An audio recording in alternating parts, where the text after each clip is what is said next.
All right, guys, welcome everybody. As you can already see, I'm here with Blumbi today, and we are on our way to Dreamhack Tour, where the second European regional final is going to be held. So we're currently in Paris, to be exact, at the Paris airport, well, railway station, and we are a little bit delayed. It's roughly like a 6-hour delay, something like that, and we are currently trying to rebook our tickets so that we can go to tour a little bit faster than that. But we wanted to take the opportunity to talk a bit about mYinsanity and, of course, about Dreamhack and the second regional final.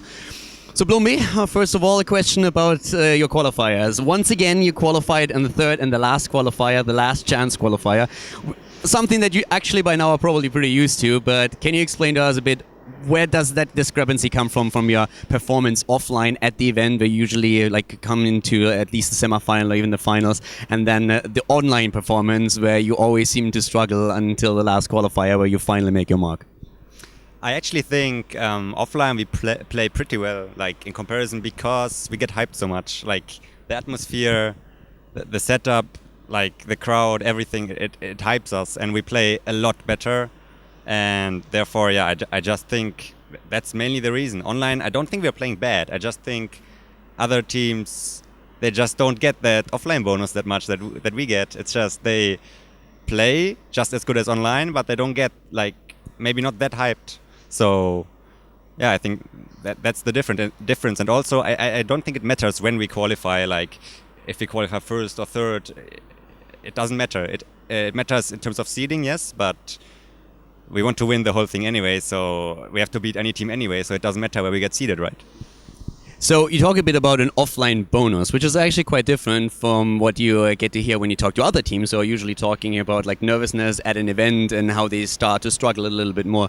Do you think that, is it overall just I think for you that at the tournament you play better in generally, or do nerves also, at least for a few of your players, play a role too? I think nerves-wise, we're pretty calm. We're pretty calm, and maybe I think other teams also play worse. I didn't think about that yet, but it could be, yeah, that other teams actually have problems with being too nervous and stuff like that. But we are all we're a pretty old team. We are I think in average 23 or something, 24, and for example Fnatic, they are probably average 19, I don't know, 18.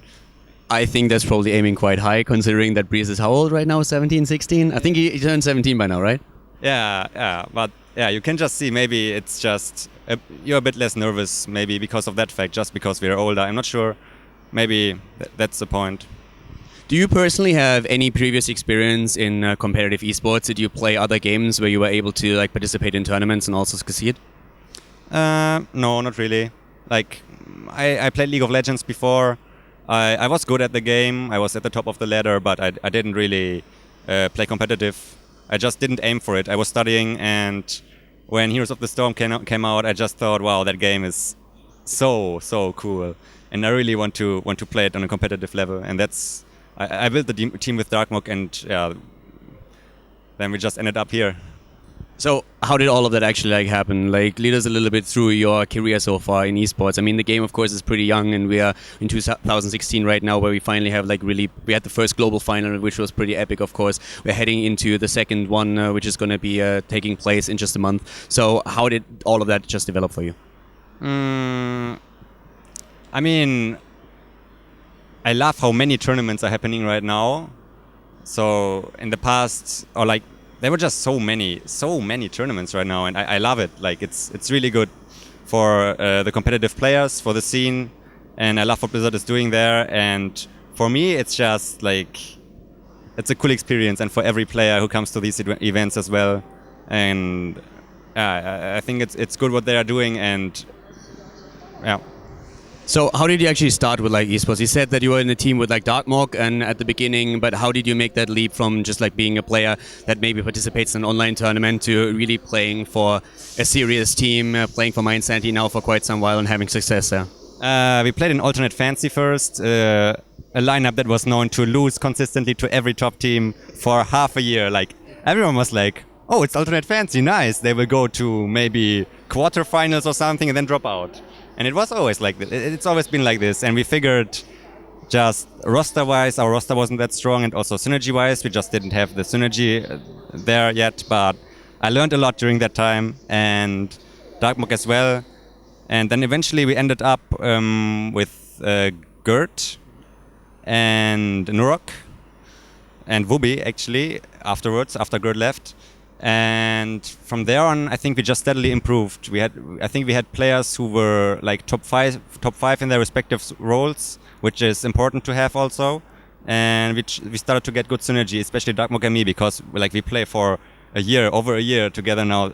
You also see us playing Cho'Gall a lot, so you know why that is happening, because we play for 1 year now, and with Nurok also for half a year I have experience. And anyway, from Alternate Fantasy, everyone was we were just losing.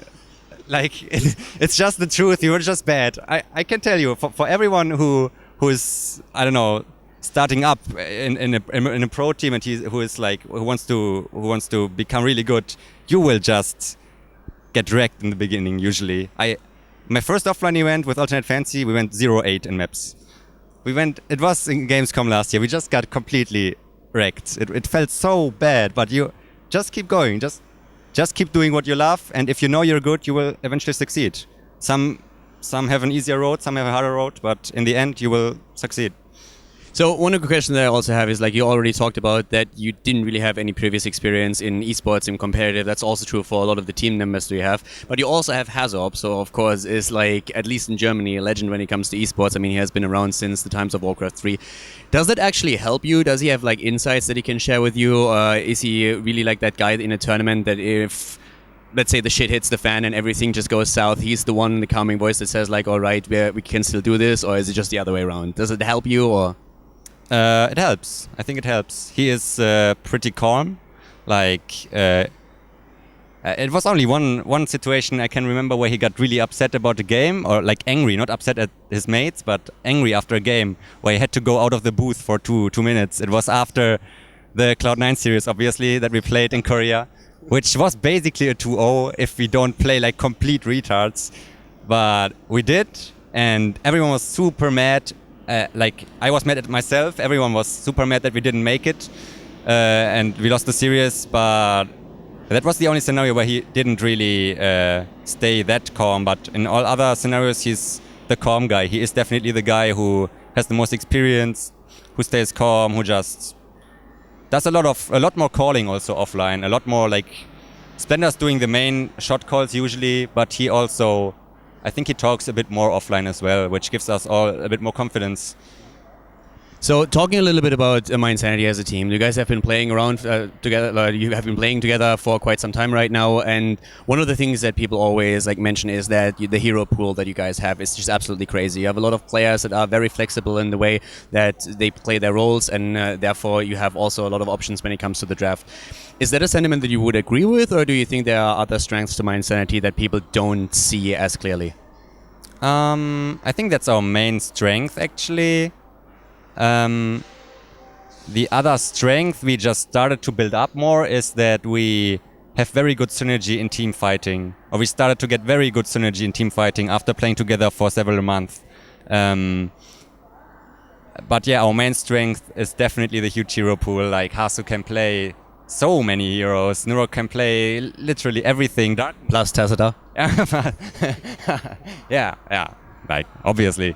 I think I'm a better Tacita than him, and I'm the tank player. So, just in case that you didn't understand that, but basically, as the story goes, Nurok at some point actually said, okay, listen guys, we should play a little bit more double support, and ever since then he's getting stuck on Tacita, unless there's a Tyrande in play, which he is not happy about, is he? He is not. He hates it so much. If we pick off support, he knows it's so strong, we have to pick it, but he's so sad every time we do it in scrims. He says, boys, don't do it to me, please. No, I don't want this. It's so funny, actually, but... I remember like a best of 3 series where you had to play like Tacita in the first game, and then in the second game you kind of let him loose and put him on Greymane, and all of a sudden he was just like wrecking everyone. It was actually in Leicester, and then it was a third game that you guys had to play, and he was back on Tacita. I was like, okay, 1 game and that's enough. You don't get more than that. Playtime's over. But yeah, talking a little bit about more also like the team and your strengths. You said a little bit about the hero pool that you guys have, of course. But one of the things that I would really like to know as well is when you're looking at a tournament like this, for example, do you think it also helps you? Like, you've been together for a long time, right? You mentioned the synergy. So when you look at the other teams, every single time that they don't qualify for a tournament, that they lose somewhere, there's always like talks about changing lineups. And you guys haven't really done that. And I think most people would agree that really helps you in the synergy that you build up. But was there at any point just like at least talks about like switching players out, or did you guys from the beginning say, no, we're going to stick together and we're going to improve as a team? Actually, there were no talks at all about switching anyone out. Since December, when we built the roster, there was no talks. Like, I didn't even waste a thought on it. And I think no one did. Like, of course, we got upset about some games, and like every other team does, like, it's normal. But we didn't really think, or at least maybe I get kicked, no? No. No, I guess, no, I think we're just fine with the roster. I think we have really good synergy by now, and I don't know, we're just happy how it is, and we like each other personally, which is a huge factor as well, I think, in this game. I think a lot of, for example, the old Na'Vi roster is the perfect example in 2015, where Na'Vi crushed everyone in Europe, and they were insanely good, and I didn't understand why they didn't just stay together, but the reason is just, I think they didn't come along that well with each other as well. That was also a reason. And it's actually a huge reason, because it can kill your motivation, and motivation is everything that drives you to go further. And if you don't get the motivation, it doesn't matter if you have top players, and if you succeed. At some point, when you fall down, which will happen eventually, you can't win everything. You might just fall a lot, down a lot more than you would with more like friends as teammates, which we are definitely in mYinsanity. Do you think that one of the reasons why you guys are actually able to work together as like a team and to improve as a team is that also you mentioned that you guys are on average a lot older than other teams are? Do you really think that helps you in this case? Or do you think it's just like that you guys searched and found each other? Like that you guys might be a little bit mature than other teams that just like maybe play the blame game a little bit more and then feel they need to switch someone out? Yeah, I think definitely, like the blame game, how you can call it, it's like, I think it shouldn't be part of a team to blame each other. Yes, to give constructive criticism, it's huge, because that's the way you can improve properly, but this blaming thing, I don't think it's a thing at all. Yeah, sometimes of course, it's frustrating sometimes when the palm doesn't hit, or if my stun doesn't hit, and you can lose a game due to that, but you just have to keep in mind that like swapping out one player won't help fixing that, because there is no perfect player. That, like, it's not possible to play this game perfectly. So in the end, I think we just focus and keep playing with each other. And yeah, I think definitely being a bit older than other teams might be a reason why we have the same mindset towards that as well. I'm not sure. One thing about like the upcoming patch, we have like a huge patch coming in where the ranked system is going to be changed. So let's go away from the tournament for just a moment. What are your personal thoughts on that Blizzard is now introducing that bronze to grandmaster system, that they're saying the matchmaking system is going to be a little bit better, and that silence players are not allowed to play in Hero League anymore? Do you think that's going to have a huge impact on you guys as players, and then also on the competitive scene as a whole? I'm actually super hyped for that. I'm super hyped. I waited for this so long. Like, I don't know. I just hate everyone being rank 1 and not knowing what are you exactly. Like, you can look at the top 200 list, yes, but it doesn't, like, it's not really the drive you need to continue like laddering, considering how awkward it sometimes can be to ladder. I mean, everyone knows how bad the matchmaking can sometimes be. But I think Blizzard is doing a lot of good stuff in the patch, and for sure the change they are doing also towards aiming towards the top 200 is huge, and that Grandmasters and Masters will mainly get matched together, that's also a huge thing. And yeah, I think actually the change will bring, or the patch will bring, a lot new players, or a lot of players will actually start playing Hero League again, which I think is huge for the game. It's the right step. It should have come earlier already, but I won't complain. I'm just happy it comes now, and I'm really hyped for it, and yeah, it's just cool. I'm happy. Is there anything that you still miss in the game? Not so much in terms of like heroes or content, but in terms of like the system and how the game is designed. Like we talked about the new ranking system that a lot of people were expecting, but is there something that you were missing when they finally made the announcement?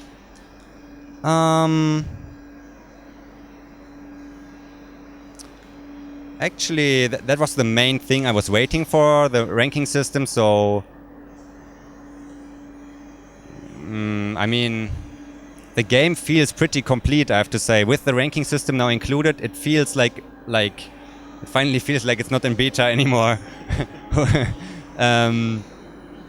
No, actually, there's a lot of small stuff they can do, but like nothing that's like in comparison to the system they're releasing now. There's nothing, I think, on the level that it would be that important like this. So I mean,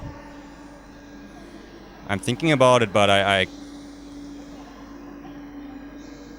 I'm not like that can be small stuff. I mean, they added a lot of stuff like the death recap. After you die, you can see why you died, how you died. Do you actually use that? Sometimes, sometimes. Like it's in there, and I don't think I ever used it like properly. But yeah, I have to admit, not as much as I thought I would use it. Sometimes when I'm just really confused why I died and what happened, but that rarely ever happens. But sometimes in a scrim, we just really don't know what happened, and then you just see, oh, this and this, or a mine from everything you didn't see, then you realize, oh, that's how I got the damage. And so yeah, it's useful, but probably not for most people. Most people probably don't use it, I think. So just one last question. Who do you think is going to take the tournament? What's your personal prediction for it? I mean, of course, you guys want to qualify for the global finals once again, but going into the tournament and seeing the groups, who do you think is going to do well here? Is it us included? Who wins? I actually think we have very good chance to win the tournament. I think we practiced the hardest I think we practiced the hardest actually. We scrimmed like 12 to 22 every day for 2 weeks now. And I think that's more than every other team scrimmed. So I think we are very, very well prepared for the tournament. So I think we are like anything worse than top 2 would be a disappointment for us for sure. And we want to win the whole thing. Then looking at the other teams, Dignitas of course is going to do good. They're going to do, like we play the first match for against them, so the hype is real. The first match is like the final in the last 2 finals. Then Fnatic, obviously. I mean, they changed some players around. It will be actually really interesting to see how Wubi does in Fnatic, because like he's a shot caller and he's a good one and a strong mechanical player. It's just, will the teams have the synergy they need? I can't tell yet. Will they be able to perform together offline? I can't tell yet. But just looking at the players themselves, Dignitas, the ex-Navi roster and Fnatic should do really well.